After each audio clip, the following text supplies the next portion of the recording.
Que Dieu te bénisse, cher enfant de Dieu. J'espère que ça va. La semaine commence bien. La mienne, ça va. Dieu fait grâce. Une belle semaine de défis qu'on relève par la grâce de Dieu. Et tout va bien. Donc, je viens ce soir encore t'exhorter sur un thème qui est tellement précieux. Alors que je priais, il y a vraiment un passage d'écriture qui m'a interpellé et j'ai senti qu'il fallait que je le partage aussi aux enfants de Dieu et pour qu'ils fassent davantage attention sur un point précis et vous allez comprendre de quoi il s'agit. Alléluia. Je vais prendre un passage de la Bible, comme à mes habitudes, dans le livre de Hébreux, Hébreux chapitre 12, Hébreux chapitre 12, hum, du verset 16 à 17. Qu'il n'y ait parmi vous ni fornicateur, ni profane comme Ésaü, qui pour un aliment vendit son droit d'aînesse. Car vous savez que plus tard, désirant hériter la bénédiction, il fut rejeté, car il ne trouva pas de lieu à la repentance, quoiqu'il ait demandé avec larmes.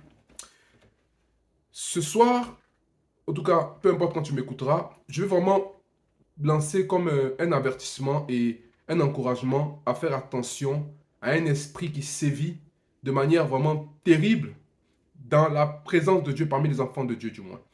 Et c'est un esprit que je peux nommer l'esprit de profanation.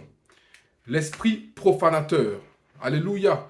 Je vais expliquer un peu ce passage qui dit que Ésaü, qui est Ésaü et qu'est-ce qu'on appelle vendre son droit d'aînesse.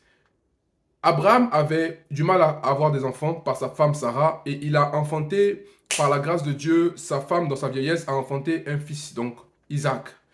Isaac étant né, Isaac n'était pas le premier fils d'Abraham. Abraham a eu un fils aîné qui s'appelait Ismaël, mais ce n'était pas le fils par lequel devait venir la bénédiction, la promesse que Dieu avait faite de faire que Abraham soit le père d'une multitude.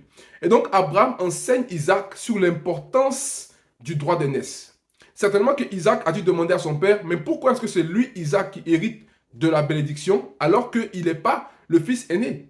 Et donc Abraham a dû enseigner à son fils aussi qu'en vérité, dans le plan de Elohim, dans le plan de El Shaddai, c'était par ta mère que mon fils devait naître, pas par Agar, qui était la servante de Sarah, sa femme. Et donc Isaac a compris, il a assimilé que bien que le deuxième fils, il était en vérité devant Dieu le fils unique. Alléluia. Et donc Isaac va prendre une femme, n'est-ce pas? Et il va aimer cette femme-là. Cette femme aussi va avoir du mal à concevoir. Et Isaac va se mettre à crier à Dieu, supplier le Seigneur, et Dieu va l'exaucer. Et plus de 2 décennies après avoir crié à Dieu, Dieu lui accorde des enfants. Et donc la femme d'Isaac va être enceinte de jumeaux, 2 garçons. Et donc les 2 garçons il a eu le temps maintenant de la naissance, et donc les 2 enfants vont sortir. Ésaü, donc le premier, donc l'aîné, il va sortir. Et ensuite est venu Jacob. Mais fait étrange, pendant que les sages-femmes se travaillaient à faire l'accouchement, elles s'aperçoivent que Jacob avait saisi au talon les pieds de son grand frère. Comme si cet enfant-là avait déjà conscience de sa destinée. Alléluia. Et donc, ils vont grandir, ils vont commencer à être enseignés, leur père va leur enseigner. Je suis convaincu que Isaac a enseigné à Ésaü et à Jacob l'importance du droit d'aînesse. Certainement qu'il a enseigné là-dessus. Alléluia. Sauf que parmi ceux qui étaient enseignés, il y en avait un qui prenait à la légère ce que le père disait, et il y en avait un autre qui prenait ça très au sérieux. Et il arrive un jour où Ésaü revient des champs. J'ai pas le temps de tout lire. Si vous voulez, je mettrai les références dans la fin de la vidéo. Peut-être je vais voir. Et il arrive, il est accablé, il est fatigué. Et donc, il arrive, il dit à son frère qu'il, lui, il aimait rester dans la maison. Il était un peu comme avec les domestiques. Il dit à son frère, donc à Jacob, son frère, donne-moi un peu de lentilles à manger parce que je suis fatigué, j'ai faim. Jacob, lui, qui avait eu l'enseignement de son père sur l'importance du droit d'aînesse, va dire à son frère, ah, si tu veux que je te donne ce que j'ai cuisiné, vends-moi ton droit d'aînesse. Donne-moi ton droit d'aînesse. Parce que Jacob avait compris l'importance du droit d'aînesse. Et Isaïe, lui, qui comptait plus sur sa force que sur Dieu, a dit, mais droit d'aînesse, je suis en train de mourir, qu'est-ce que je vais faire avec droit d'aînesse? Donc, autrement dit, il a méprisé la chose la plus sacrée que Dieu lui avait donnée. Son droit à hériter de la bénédiction. Et en prenant cet aliment, en mangeant ce plat-là, en fait, il y a eu un échange. Jacob a donné un plat de lentilles et Ésaü lui a donné son droit d'aînesse. Et Ésaü maintenant étant en possession du droit d'aînesse, et plutôt Jacob étant en possession du droit d'aînesse, il est arrivé le temps maintenant où le père devait maintenant libérer la bénédiction sur celui qui devait hériter du droit d'aînesse, donc avoir la double part de la bénédiction. Donc Ésaü. Sauf que ce jour est arrivé où il y a eu une sorte d'arrangement, de magouille, mais qui était permise par Dieu, parce que Ésaü lui-même avait déjà vendu son droit d'aînesse. Et donc Ésaü vient vers son père pour être béni, mais son père se met à pleurer, peut dire, mais mon fils, je ne peux pas te bénir. Je ne peux pas te bénir. Ton frère est venu, il a pris la bénédiction déjà. J'ai libéré la parole. C'est fini. Tu n'as plus de bénédiction. Et donc Ésaü se met à pleurer. Il se met à pleurer. Mais mon père, il n'y a pas une bénédiction pour moi quelque part. Mon père. Son père a dit non. Non, mon fils. Si l'Éternel Dieu a voulu qu'il soit fait ainsi, c'est parce que tu as profané. Tu as méprisé. Tu as méprisé les choses sacrées. Et maintenant, je prends cet exemple-là et je viens maintenant à notre génération. Et il y a une chose qui me frappe, c'est le nombre de chrétiens qui se comportent exactement comme Ésaü. Des personnes qui rient, qui se moquent du nom de Dieu, qui se moquent des choses sacrées, qui n'ont pas conscience que leur attitude est importante pour faire respecter le nom du Seigneur et qui en fait légifèrent sur les choses sacrées. Des gens dans le monde font des blagues sur Dieu ou sur sa parole, les chrétiens se mettent à rire. Les gens dans le monde critiquent les pasteurs, les chrétiens se mettent à rire. En fait, l'esprit de profanation a commencé à prendre le cœur de plusieurs personnes. Et ce qui fait que malheureusement, des chrétiens ne se rendent même pas compte qu'ils se comportent comme Ésaü. C'est-à-dire quoi? Ésaü, on peut dire qu'Ésaü était un chrétien parce qu'Ésaü était dans la maison d'un prophète, dans la maison d'un serviteur de Dieu. Donc on peut dire qu'Ésaü était un chrétien. Mais un chrétien qui méprisait la grâce que Dieu lui avait donnée. Un chrétien qui méprisait les choses sacrées, les choses saintes. Un chrétien qui n'avait que faire des principes qui avaient été donnés par ses parents. Parce que Ésaü, son père lui avait fait comprendre qu'il ne voulait pas de femmes étrangères. Mais Ésaü a fait quoi? Ésaü a pris des femmes étrangères devant le regard de son père. Il a pris plusieurs femmes étrangères. Et ainsi, de la même manière aussi des chrétiens qui se comportent comme Ésaü. On dit, n'aimez pas le monde. Mais on dit, mais oui, mais nous on aime bien s'amuser. Écoute, tu peux t'amuser. Mais on dit, n'aime pas le monde. Va pas prendre ce qui est dans le monde pour ramener dans la maison de Dieu, dans la présence de Dieu. Non, ne fais pas cela. Et Ésaü a fait pareil. Ce qui fait que le jour est arrivé où il devait entrer dans sa bénédiction. Il n'a pas pu y entrer. Pourquoi? Parce qu'il a laissé l'esprit de profanation souiller son cœur tellement qu'il ne pouvait plus accéder à la dimension de la grâce de Dieu. Et il a pleuré, il a supplié, il a pleuré. Et c'est pour cela que je dis, quand nous parlons d'enlèvement de l'Église, l'enlèvement de l'Église, plusieurs ne pourront pas être enlevés. Pourquoi? Parce qu'ils laissent l'esprit de profanation souiller leur cœur. Ésaü n'était pas forcément une impudique. Ésaü avait des femmes. Mais son problème majeur, c'était quoi? C'était qu'il laissait l'esprit de profanation gangréner son cœur au point de mépriser les choses sacrées. Que t'évoque la Bible aujourd'hui?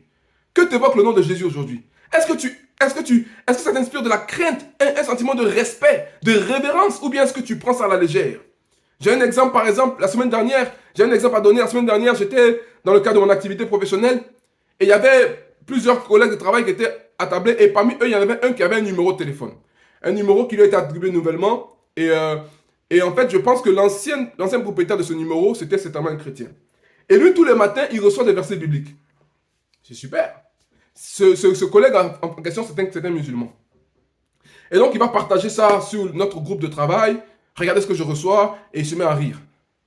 Écoutez, très naturellement, je leur ai dit, les amis, sans vouloir faire de prosélytisme, je dis juste que ce texte que tu as écrit là, et qui vous a fait rire là, c'est un texte que nous considérons comme sacré. Donc, abstenez-vous de rire de ça. J'ai cassé l'ambiance et j'ai assumé, bien aimé dans le Seigneur, parce que Dieu ne descendra pas toujours du ciel pour faire respecter son nom. Toi aussi, tu dois faire respecter le nom du Seigneur. Tu dois faire respecter la présence de Dieu. Tu dois faire respecter la personne de Jésus. Tu dois faire respecter qui est Jésus, la parole de Dieu. Tu ne verras jamais un musulman se moquer des passages du Coran. Tu ne verras jamais un musulman se moquer de leur prophète ou de leur imam. C'est nous tous, toujours nous les chrétiens là, qui légiférons. Pourquoi? Parce que l'esprit de profanation est en train de gangréner les cœurs. Et je veux juste t'exhorter, bien-aimé, à te ressaisir et à considérer comme sacré la présence de Jésus, la personne de Jésus, la parole de Jésus. Les paroles de Jésus sont sacrées. Parce que tous ceux qui font semblant d'être chrétiens, mais qui dans leur cœur méprisent leur bénédiction, qui méprisent, parce que la bénédiction, ce n'est pas le fait de voyager, d'avoir des maisons. La bénédiction, c'est d'hériter d'abord du ciel. La vie éternelle, c'est ça la vraie bénédiction, la vie éternelle, connaître Dieu et celui qui l'a envoyé, Jésus-Christ, c'est ça la réelle bénédiction. Et ceux qui se privent de cela, malheureusement, qu'est-ce qui se passe? Ben, ils vont être déchus de la grâce. Ils seront surpris qu'au jour où le Père va ordonner à l'un de sonner la trompette, ils seront surpris de voir que malgré leurs efforts apparents de sainteté, il y a une chose qu'ils ont négligée. Ils n'ont pas respecté, ils n'ont pas fait respecter, ils n'ont pas respecté la présence de Dieu. Alléluia. Dans les derniers temps, nous dit la Bible, je finirai par là. La Bible nous parle d'un homme qui viendra se présenter comme le solutionneur, celui qui apporte la solution à tous les problèmes. L'antéchrist donc. Et la Bible nous dit que lui aussi, il va mettre un sceau à la profanation. Il va aller dans le temple qui sera construit en l'honneur de Dieu. En vérité, ce n'est pas ce temple-là. Parce que ce temple-là, en vérité, quand on lit le livre de Agé, il me semble, si je me trompe, je vous repasserai le passage, on parle du germe. Le germe qui doit rebâtir le temple. Et le germe, c'est un des noms qui est donné à Jésus-Christ, notre Seigneur.